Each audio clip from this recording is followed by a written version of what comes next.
Hello everyone, my name is Alessandro and this is the Temple of Surf, the podcast. We'll give you full access to the best surfers, skaters, shapers, surfboard collectors, shop owners in the world. Discover with me their stories, the greatest successes, amazing behind the scenes, and much more. Hello everyone, today I'm so happy because it's the first episode of the Temple of Surf podcast. Today with us, Australian-born American surfer and environmental activist, the legend, Rob Machado, winner of the Hawaii Pipeline Master, the Triple Crown of Surfing, the US Open of Surfing, inducted in the Surfers Hall of Fame and founder of the Rob Machado Foundation. Let's discuss more with him about surfing and much more. Hi Rob and welcome to the show. Where are you today? I am home in beautiful Cardiff by the Sea, California. And just cruising. That's amazing. So how are you living this time of coronavirus in California? The beaches are open, I guess? Yeah, the beaches are open now, but unfortunately we have a really bad red tide. And so the ocean is really dirty looking. It's brown. It smells really bad. You can still surf, but kind of gives you the sinuses and the ears and the eyes. It's like a allergic reaction. So it's, there's people surfing, but not a lot of people. I think still a lot of the parking lots are closed, like all the beaches. So you have to walk to the beach, and the waves have been fun, but nothing amazing. And so we've just been, staying close to home, spending a lot of family time, big meals and cooking a lot, and just embracing this time to slow life down. And I have no travel. I have nowhere that I have to be. It's nice to just be home. And yeah, it is. It is. For once it's different. A lot of people will say that they are confined and they want to escape, but sometimes it's just cool to spend time with the family, right? So yeah, I'm lucky. I live in a beautiful place. So, for me, I really enjoy being at my home. I can see the ocean from my house. And so it's a very comfortable place. Great. So today we're going to talk about surfing, surfboard, your future project, of course, the foundation. But the first question that we have for you is, what is the most important thing, in your opinion, in surfing? The most important thing in surfing, I would say style. Okay. Yeah, I think, for me, when I was a kid, you have your favorite surfers that you look up to. And I think the common theme for me was it was always about style. It was the guys who had the way they rode the waves, most importantly, and sometimes even, their style out of the water too. So, but I think the main attraction was always like how they interacted with waves, and how their approach to waves and the lines they drew. Like that was always the first thing that caught my attention. Who was your reference as a surfer when you were a kid? So I started surfing in '83, and I would say that was when Tom Curran was like, he was the California kid. He was the hero. I think he won a world title in '84, I want to say. But so, I mean, style, master, guru. And then from there, that was just what was right in front of me, the very obvious. And then I started looking back to guys like, I discovered Jerry Lopez, and I started watching the old films and stuff like that. So, yeah. Have you ever met Tom Curran? Yeah. I'm good friends with Tom, and we've done some trips together, and we've played music together. And yeah, we've got to spend a good amount of time hanging out. Yeah, and I guess you told him that he was your reference when you were a kid. No, what was his reaction? Yeah, he's very humble. He's a very, he just kind of laughs and kind of just brushes it off, and it's like, oh, yeah, let's talk about something else. Right? Okay. For him, it's just like a very natural thing, right? He goes out and he rides waves, and he's very just an extremely talented human being, and he can ride all kinds of surfboards, and it just comes it's just what he does. I don't think he has to try very hard. So It's natural, right? yeah. We go back to the style that you were saying before. Do you remember your first surfboard? My first surfboard, yes. Yes. I think I actually got it for my 10th birthday. It was a single fin. It was called SNI, Okay. which is short for Surfing's New Image. It was a pintail stinger, and it had a rainbow airbrush down the whole board. It's pretty sweet. I wish I still had it. Ah, man, like you should put like a competition out there if somebody still has that kind of surfboard or that particular surfboard. I don't know what happened to it. Is I surfboard know. anywhere or it just? I wish I knew what happened to all of my surfboards. Where are they? Everyone. I just want to know. Like, is it at some kid's house in France or in this? They're all over the world somewhere. I wish I could just like have a world map come up and it would just show all these dots. And you could click on the dot and go like, oh yeah, that one was from '96. Yeah, that's cool. You would prefer people using them or like hanging on the wall like a memory? No, I think surfboards should always be ridden. Yeah, exactly, right? But you can ride them and take care of them and treat them well, and they'll last a long time.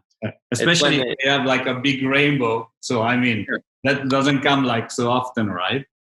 It's when they get left in the in the backyard and then in the sun, and they just get destroyed. So yeah, let's talk about your career. When do you think was the defining moment of your career? That moment that you realized that you're going to do this as a profession? Ooh, yeah. I think that moment for me happened, when I actually signed my first contract. I was 18 years old. I just graduated from high school, and I signed a contract with Gotcha to be a pro surfer. And, up until that point, like I had done well in some pro contests. I actually had already won a pro contest, and I wasn't really getting paid by anyone. And I was just surfing contests, and I just thought, wow, this is cool. I surfed in all these amateur contests. I started surfing pro contests. I'm doing pretty good. And then came that moment, it's like, okay, I'm going to turn pro. And, when somebody steps up and offers you money to be a pro surfer, that's kind of it, right? It's that like, wow, okay, now I'm taking that step into like a whole nother realm. You can actually say that like, everything that happened before that was done out of just like pure love for surfing, right? With no expectations, right? It was, no. Yeah. And now all of a sudden somebody's giving you something and expecting something in return. And it's managing those expectations and understanding expectations, and it just changes. It changes, the moment when somebody goes from being just a kid playing high school baseball to signing a contract to play in the major leagues, everything changes at that moment. Yeah. But I guess if you do it like with the same love that you were doing before, then basically everything changes, but nothing really does, right? That's the goal, is to just keep doing what you're doing, because that's the reason they're paying you, right? Do not change, right? Yeah. We've been watching you and we really like you, like what you're doing and your vibe. So keep doing that, and we're just going to pay you money. But as a kid, 18-year-old kid, like, you're getting these checks every month and you're thinking like, oh, well, I feel like I need to do more. So that's you have to find the balance, right? Yeah, I agree with you. In your opinion, what was the greatest moment of your career, or the one that you are the most proud of? It's really hard for me to choose one, but there's actually two. They both happened at Pipeline. One was the 1995 semifinal, or just actually that whole contest, the Pipe Masters in 1995. And then I would say the other one would be the 2000 Pipeline Masters, when I won the Pipe Masters. That was like a huge highlight for me in my life and my surfing career, to win an event in Hawaii. You know, if you would have asked me when I was a kid, when I was 11, 12 years old, I would have laughed at you and told you there's no way, I'm never going to win a contest in Hawaii. I was scared of big waves. I thought Pipeline was just big monster, you know, and so that for me was a big accomplishment. Were you ever afraid of failure? Yeah, I would say so. You know, when I first started going to Hawaii, I felt very intimidated, and I was scared. The waves felt like they were so powerful and intimidating. I was surfing with, you know, guys like Shane and Ross and Brock and Todd Chesser, and, you know, all these guys that grew up in Hawaii and they're used to the power and everything. So I just felt like, man, I don't know if I can do this. I honestly don't know if I can actually like be a pro surfer.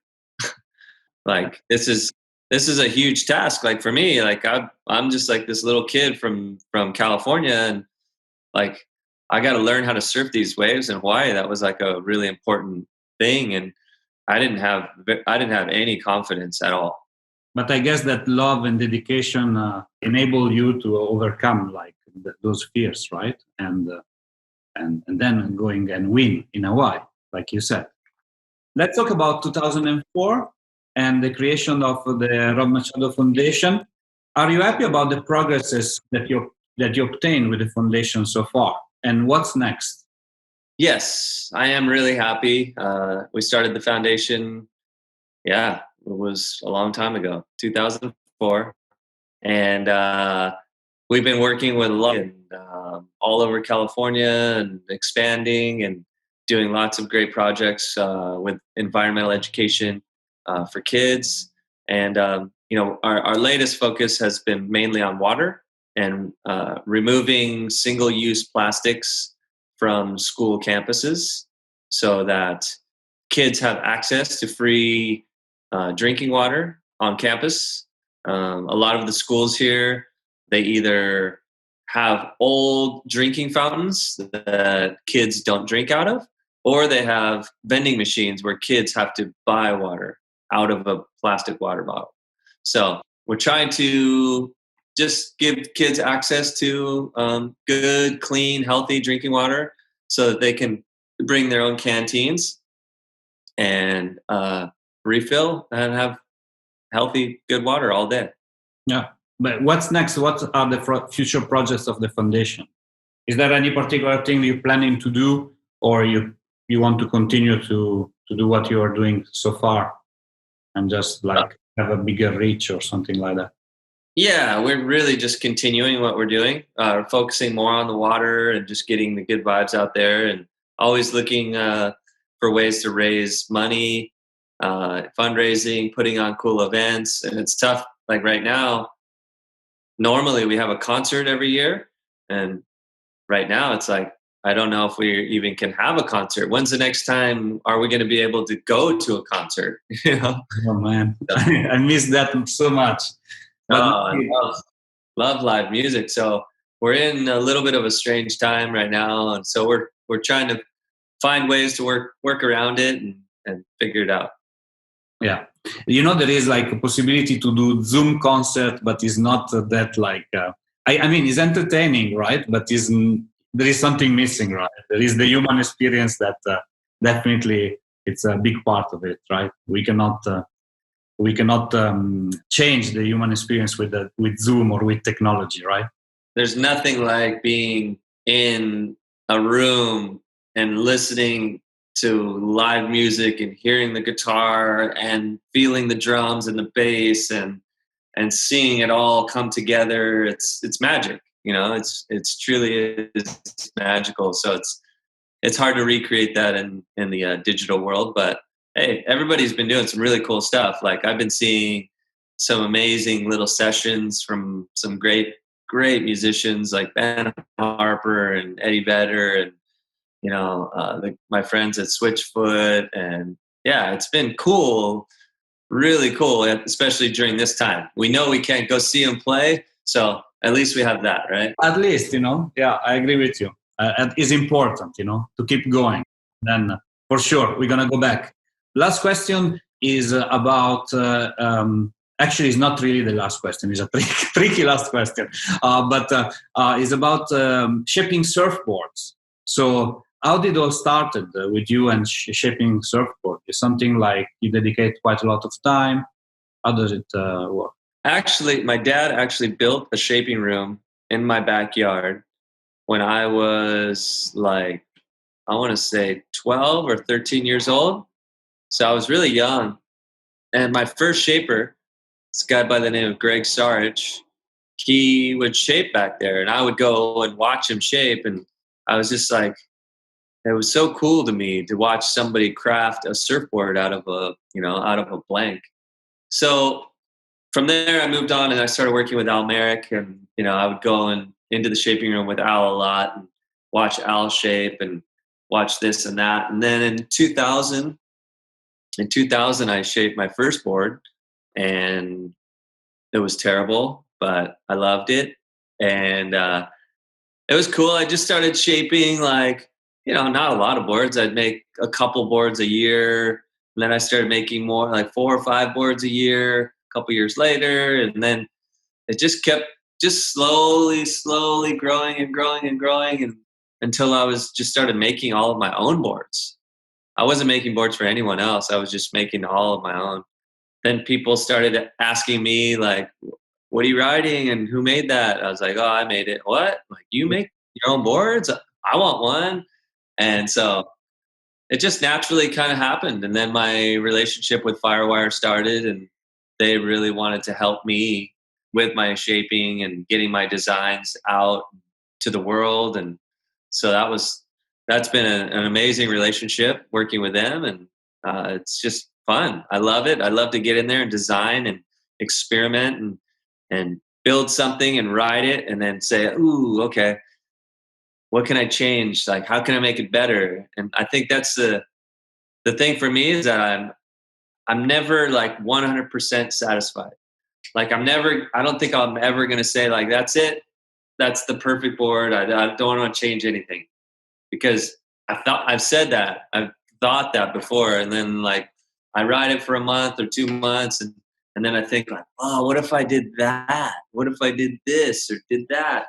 And so it's like my mind just keeps spiraling and spinning around and having fun. And yeah.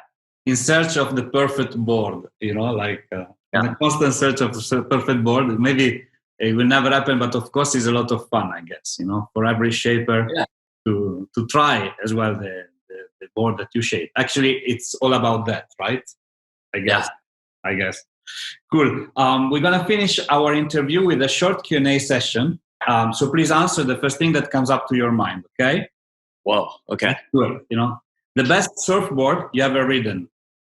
You see, compared to it's not like the perfect one, but the best. Yeah, that's you got me right there.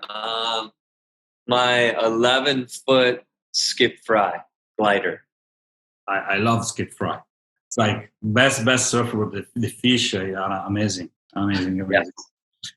So the best shaper of all time is a Skip Fry, or no? Who's the best? He's one of the best shapers of all time. I would say Al Merrick, who was trained by Dick Brewer, who I think there's a natural kind of like passed down.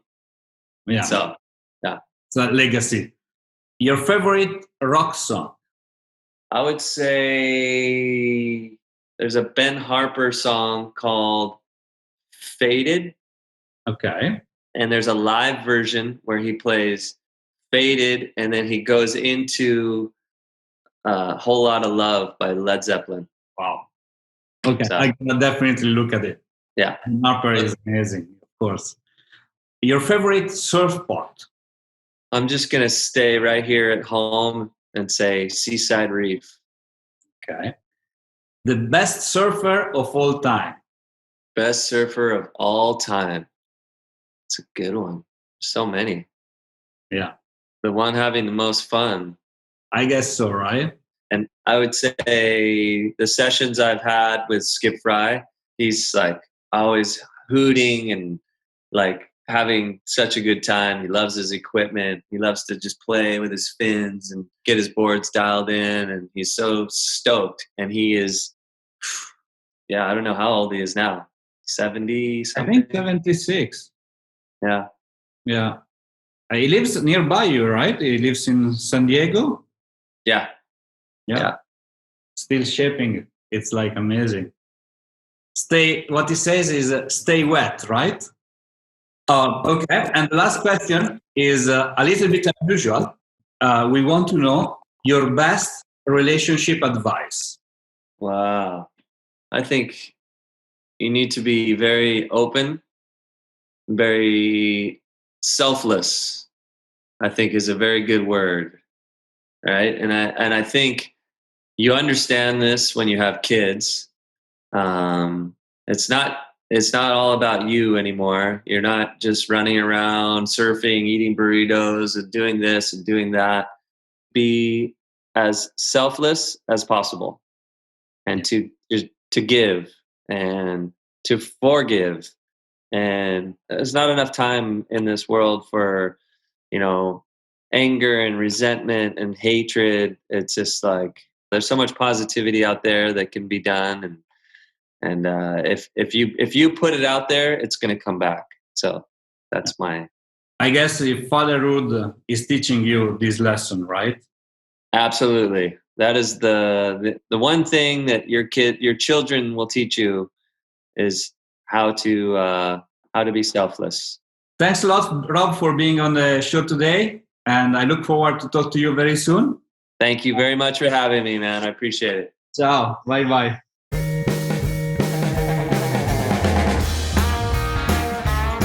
Hi, it's me again. I hope you enjoyed our today's episode. If you want to know more about us, please follow www.thetempleofsurf.com and all our social media. Mahalo!